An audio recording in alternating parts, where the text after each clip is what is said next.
dengan saya, Sri Rini Wahyuni, CGP Angkatan 2 Kabupaten Cianjur. Pada kesempatan ini saya akan menyampaikan materi dengan modul 3.2.A.9, koneksi antar materi, pemimpin dalam pengelolaan sumber daya. Materi pembelajaran modul 3.2 berisi tentang pemimpin dalam pengelolaan sumber daya.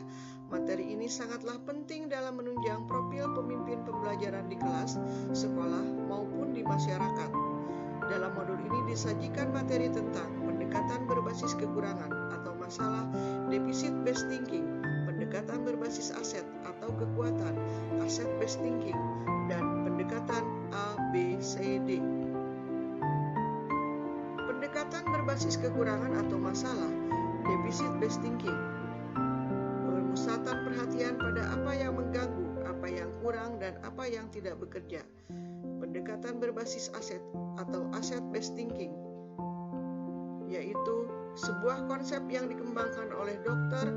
Katrin Kramer, seorang ahli psikologi yang menekuni kekuatan berpikir positif untuk pengembangan diri. Selanjutnya pendekatan ABCD, yaitu Asset Based Community Development,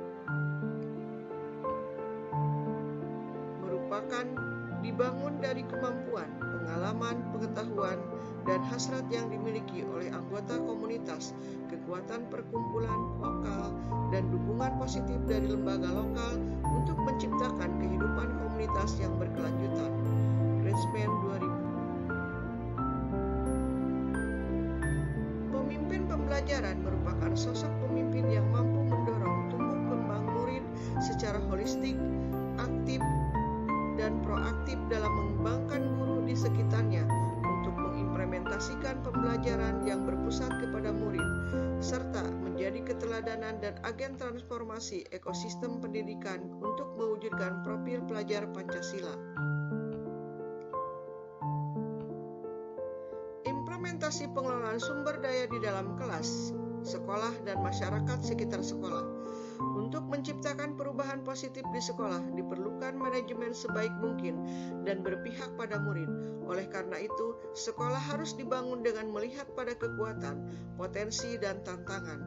Kita harus bisa fokus pada pembangunan sumber daya yang tersedia, kapasitas yang kita miliki, serta kekuatan dan aspirasi yang sudah ada. Sumber kekuatan yang ada merupakan modal terciptanya suasana kelas yang kondusif, sekolah yang nyaman dan aman, dan lingkungan sekitar sekolah yang mendukung terciptanya sekolah impian. Menurut Green and Haynes 2002 dalam Asset Building and Community Development, ada 7 aset utama atau modal utama dalam sebuah komunitas atau sekolah, antara lain sebagai berikut: modal manusia, modal sosial, modal fisik, modal lingkungan alam, modal finansial, modal politik, dan modal agama dan budaya.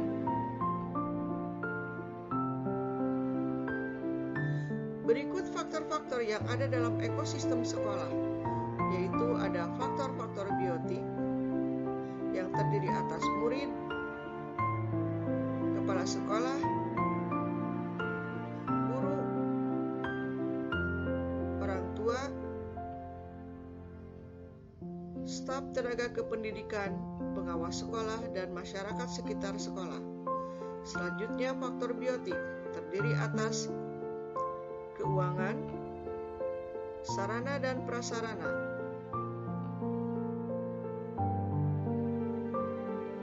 hubungan materi 3.2 dengan modul 1.1.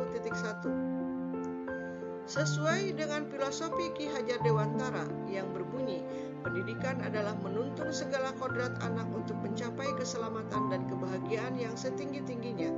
Untuk mencapai hal tersebut, dibutuhkan pengelolaan sumber daya sekolah yang optimal melalui pendekatan berbasis aset.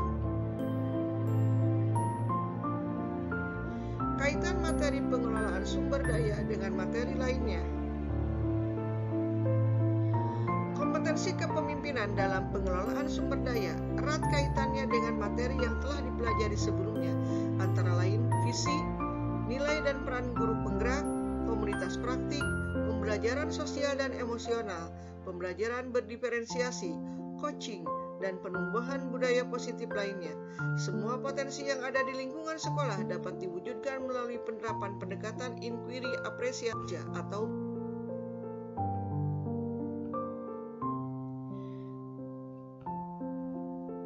masih kaitan materi pengelolaan sumber daya dengan materi lainnya.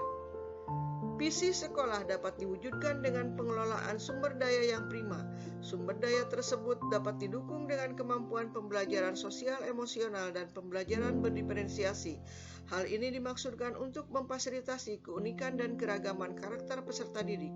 Selain itu, eksistensi nilai dan peran guru penggerak, praktik coaching dan komunitas praktik pun sangat mendukung terhadap tumbuh budaya positif di sekolah.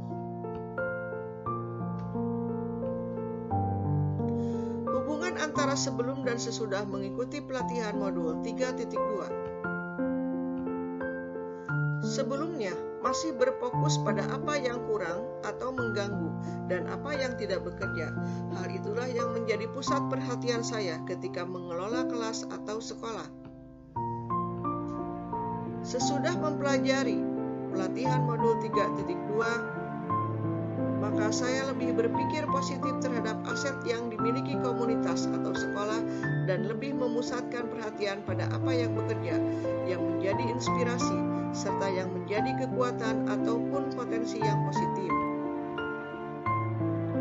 Perubahan pemikiran setelah mengikuti proses pembelajaran modul 3.2, pengelolaan sumber daya. Setelah mempelajari modul ini, saya lebih memahami bagaimana mengelola sumber daya atau komunitas sekolah secara optimal. Pengelolaan dapat dilakukan dengan pendekatan berbasis aset atau kekuatan.